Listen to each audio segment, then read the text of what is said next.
August 12, 1932. A Soviet guard watches a prisoner row his wife and teenage son out across the White Sea. Fishing gear, empty buckets. A quiet afternoon, he waves them on. Here's what the guard doesn't know. The gear is a prop, the bucket is empty, and those three people are never coming back. The man at the oars isn't a soldier or a spy. He's a 44-year-old fish scientist with a professor about to escape Solovki, the prototype of the entire Gulag, the camp the Soviets engineered so escape would be a fantasy. The water is the easy part. Ahead, 22 days through Arctic wilderness with no road, no map, and almost no food. Miss the camp count by an hour, and every trail to the Finnish border seals. Recapture means a bullet for him. The camp's for his wife and child. But this man won't just escape. He will become one of the first people on Earth to make the free world see the Gulag 4 decades before Solzhenitsyn. How does a fish scientist walk out of the inescapable on a fishing trip? And what kind of man bets his wife and his child on it? Murmansk, Soviet Russia, 1929. Murmansk is the only Soviet port city above the Arctic Circle that does not freeze in winter. It is the gateway to the Barents Sea, the Russian Arctic, and the great fishing grounds of the European North. It is a town of roughly 15,000 people, half of whom are connected by employment or family to the Soviet fishing industry that the state has been building from nothing since the revolution. The most important man in that industry is not a commissar. He is a scientist. His name is Vladimir Vyacheslavovich Tchernavin. He is 41 years old. He is a professor of ichthyology, the science of fish, trained in St. Petersburg before the revolution, with 2 decades of field research across the Russian Arctic. He is the chief of the Murmansk Fisheries Research Office. He is the principal author of the studies that have located, mapped, and quantified every major commercial fish stock in the Barents Sea. The Soviet state's North Sea fishing fleet sails on his charts. He is, by training and by inclination, a man who serves his country with his expertise. He is also, though he has not yet been told exactly the kind of man the state is about to begin shooting. In late 1929, the Soviet leadership announces that the failures of the first 5-year plan are not the failures of the plan. They are sabotages. They are the work of wreckers, bourgeois specialists, holdover technicians from the old regime, engineers and scientists who have been deliberately undermining socialist production from inside their offices. The arrests begin. The Industrial Party trial, the Toiling Peasants' Party trial, the Shakti engineers, Tchernavin's colleagues in the food industry have begun to disappear. On September 25, 1930, the Soviet government publishes a brief announcement in the central press. 48 specialists in the Soviet food industry have been convicted of wrecking. 48 specialists have been executed by firing squad. Tchernavin reads the announcement in his Murmansk office. He recognizes several of the names. They are his counterparts in other regions. He understands, sitting at his desk above the harbor he has helped to build, what the announcement means about his own profile. The thing that has made him valuable to the state is now the thing that may kill him. His wife is in Leningrad with their son. He is in Murmansk alone. In the weeks following the announcement, he is questioned by the local secret police. The questions are routine. They are also warning. He understands the warning. He could disappear into the forest. He could attempt to cross the Finnish border, which is 200 miles to the west, alone. He chooses not to. He chooses to go to Leningrad first, to see his wife and son. He travels south on the Murmansk Railway in October 1930. The journey takes 32 hours. He sleeps very little. He has prepared in his briefcase a written statement of his scientific record and his service to the state. He intends, if questioned, to present it as the answer to whatever charge is put to him. He will never have the chance to read it aloud. He is arrested in the doorway of his own apartment within hours of arrival. 2 officers of the OGPU, the Soviet State Political Directorate, took him by arms and walked him out of the building. His wife watches from the doorway. His son watches from the stairwell. He is taken to a prison located on Shpalernaya Street in central Leningrad. The cell door closes. The first thing he is told, the first night, is that he will confess. But what happens when the man they need to confess refuses to give them the one thing they're asking for? The interrogations begin the next morning. The Soviet criminal justice system in 1930 is not built to discover guilt. It is built to produce confessions. The confession is the document. The trial is formal. The confession is what the regime files in its archives, presents at its show trials, and prints in its newspapers. The confession is what the state needs from Vladimir Tchernavin. The interrogators want him to sign a prepared statement. The statement says that he has been a member of a counter-revolutionary wrecking organization within the Soviet fisheries industry for years. The statement names other scientists as his co-conspirators. The statement details the act of sabotage he has committed against the Soviet state. The statement is false. Tchernavin reads it. He understands, in the first reading, what signing it means. The men whose names had been on the September 25th announcement had also signed statements like this. Their signatures had been evidenced at their trials. Their signatures had walked them to the firing squad. He does not sign. The interrogators tell him that not signing is worse than signing. Signing, they say, is the road to mercy. Not signing is the road to a longer sentence, a harder camp, and the same eventual outcome. He does not sign. He is moved from Spalernaya to Kresty, the larger Leningrad remand prison. The interrogations continue. He is questioned for hours at a time, at night, under bright lights, by interrogators who rotate in shifts to wear him down. He is offered cigarettes. He is offered better food. He is offered the prospect of remaining in Leningrad, near his family.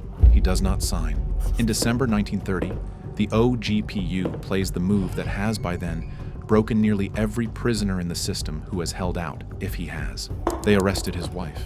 Tatiana Tchernavina is taken from the apartment in Leningrad. She is held in Kresty in a women's section.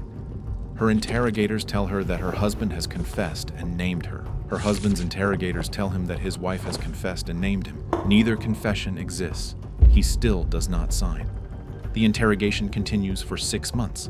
He lost 30 pounds in those 6 months. He develops a tremor in his left hand that he will carry for the rest of his life. He is, by the end of the period, a 42-year-old man with the body of a 60-year-old. He has, in the same 6 months, not signed a single sheet of paper.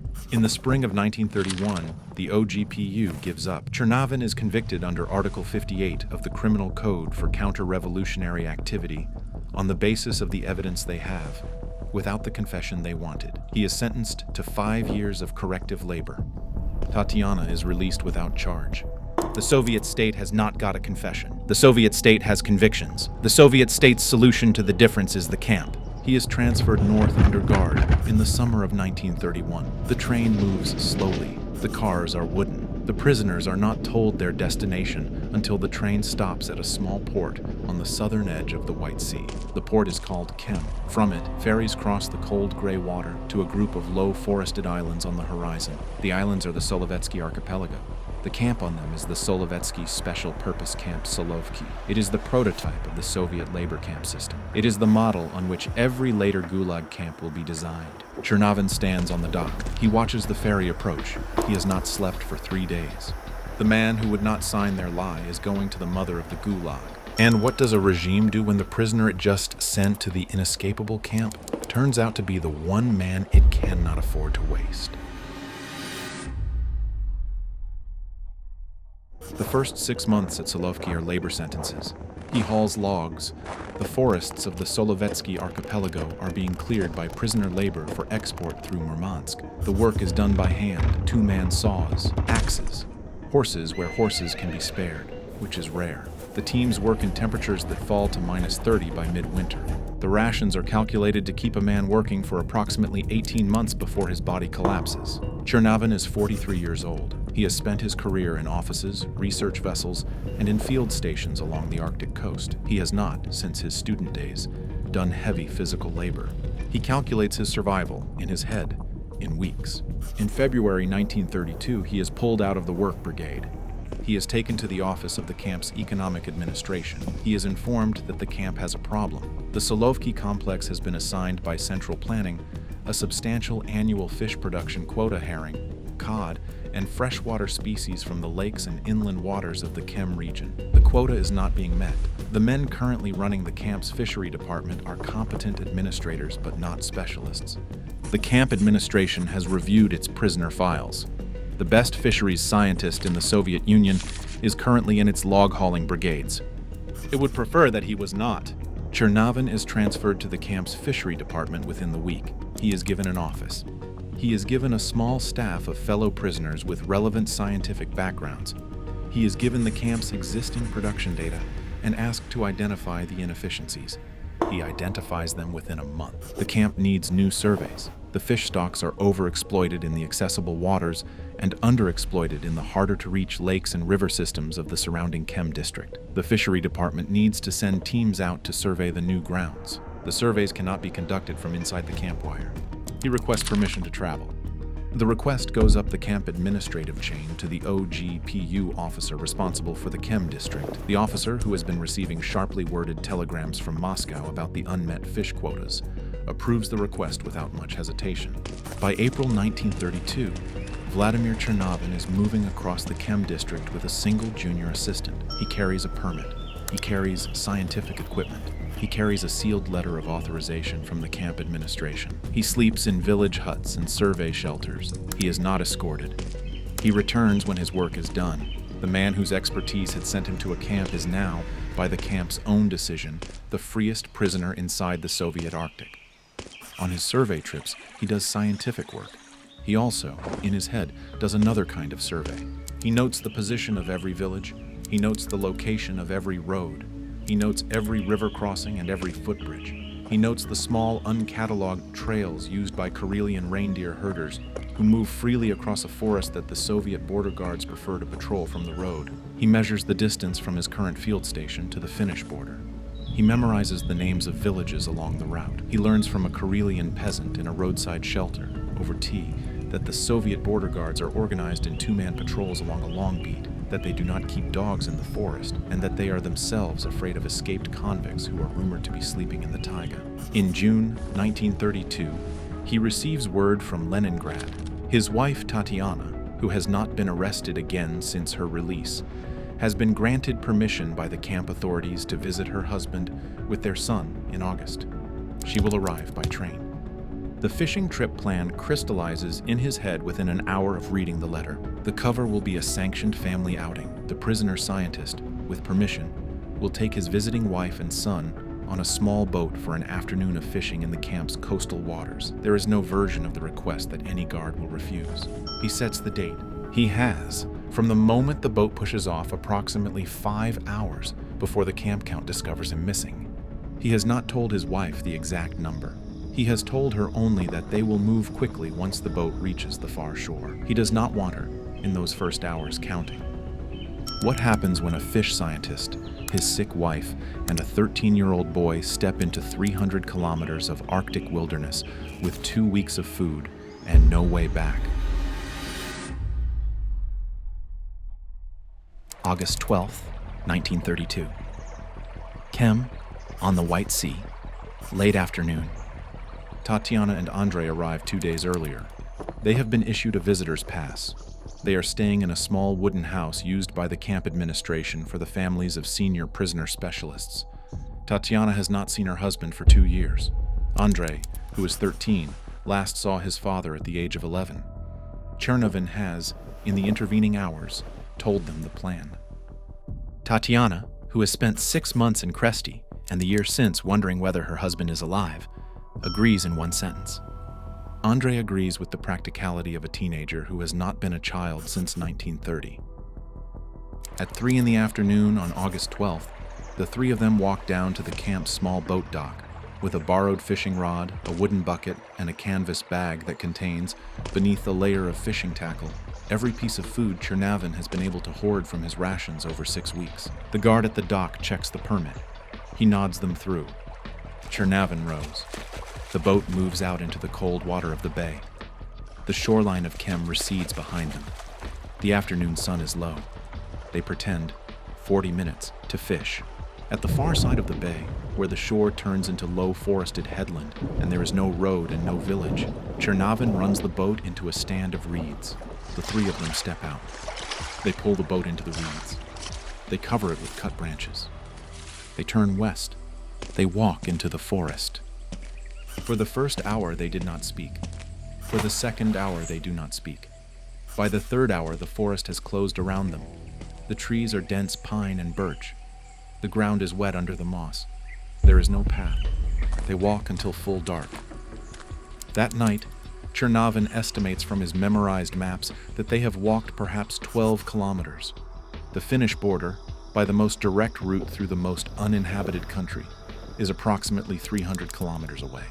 They have, in the canvas bag, 14 days of strict ration food. The terrain, by the second day, is the terrain Tchernavin has read in survey reports for 15 years and now meets with his own feet. The Karelian taiga is one of the slowest landscapes in the world to cross on foot. The ground is, in roughly a third of the area, a peat bog that closes around the calf at every step. Where it is not bogged, it is dense undergrowth that takes an hour to cross a kilometer. There are no roads. The few human tracks are footpaths between villages, and villages are death. It rained on the third day. It rains on the fourth day. It rains on the fifth day. They are wet through. They have no way to dry their clothes.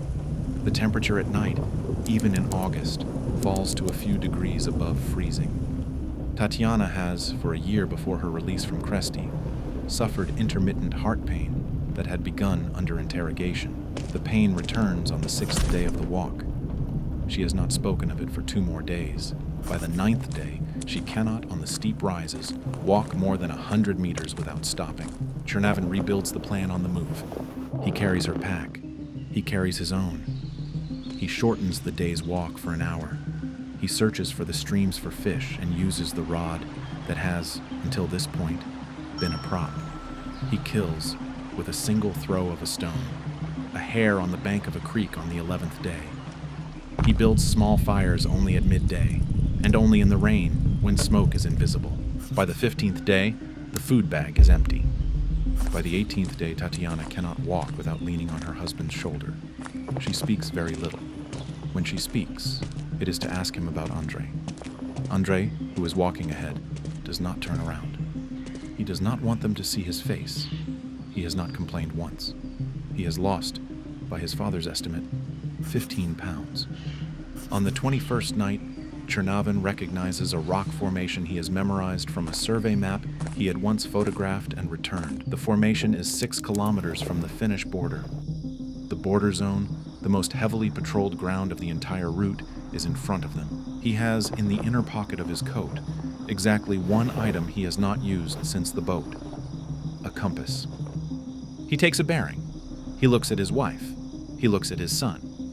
They have, by his estimate, no strength left for a second night. He walks them toward the line in the dark. But what does a family with nothing left in the tank do when the one thing standing between them and Finland is the most heavily patrolled strip of ground on the entire route? They cross the border at 3 a.m. on the 22nd day. It is a small ridge in a dense forest. There is no fence. There is no sign. There is a strip of cleared ground that the Soviet border guards patrol on a circuit. Tchernavin times the strip from a hide for an hour, watching the lantern of the 2-man patrol move along it. When the lantern is at its furthest point of the circuit, he leads his wife and son across the strip in 86 seconds. They walk into the Finnish forest. They do not stop. They walk for 2 more hours until they reach a Finnish military post in a clearing at the edge of a logging road. The Finnish soldier on duty sees 3 skeletons in soaked rags step out of the trees at dawn. He does not raise his rifle. Tchernavin, in fluent French, identifies himself as an escaped prisoner from the Solovetsky camp, traveling with his wife and son. The soldier brings them inside. They are fed. They are allowed to wash. They are given dry clothes. Tatiana sleeps for 16 hours. Andrei sleeps for 19. Tchernavin sleeps for 4, then asks for paper and a pen. He spends the rest of the night writing down everything he remembers. For 10 weeks, the Finnish authorities house them in a remote village while their identities are verified. Tchernavin gives interviews to Finnish intelligence officers who have, for years, been collecting fragmentary information about the Soviet camp system, but have never had a witness with his level of access. The reports are sent to Helsinki. They are forwarded, in the autumn of 1932, to the British and French embassies. In April 1933, an article appears in the Times of London. The article was signed by Vladimir Tchernavin, It is entitled Methods of the OGPU. The article describes in clinical detail the techniques the Soviet political police used to extract confessions from prisoners.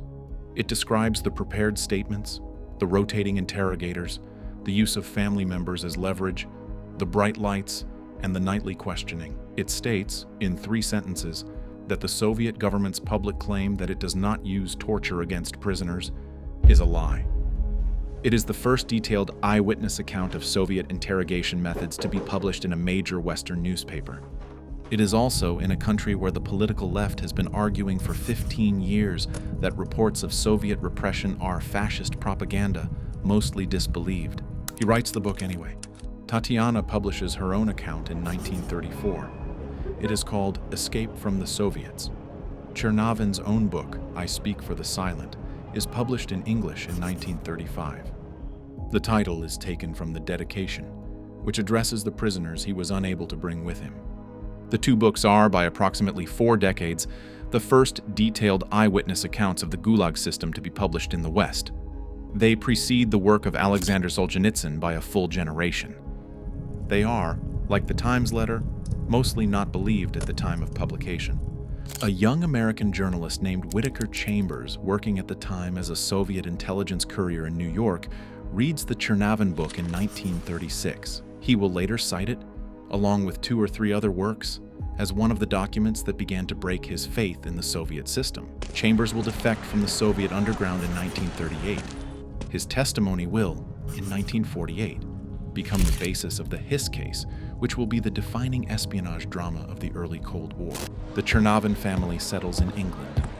Vladimir is offered a research position at the Natural History Museum in London, where he continues his work on fish. Tatiana writes, Andrei finishes his schooling, trains as an engineer, and eventually builds bridges across the British Isles.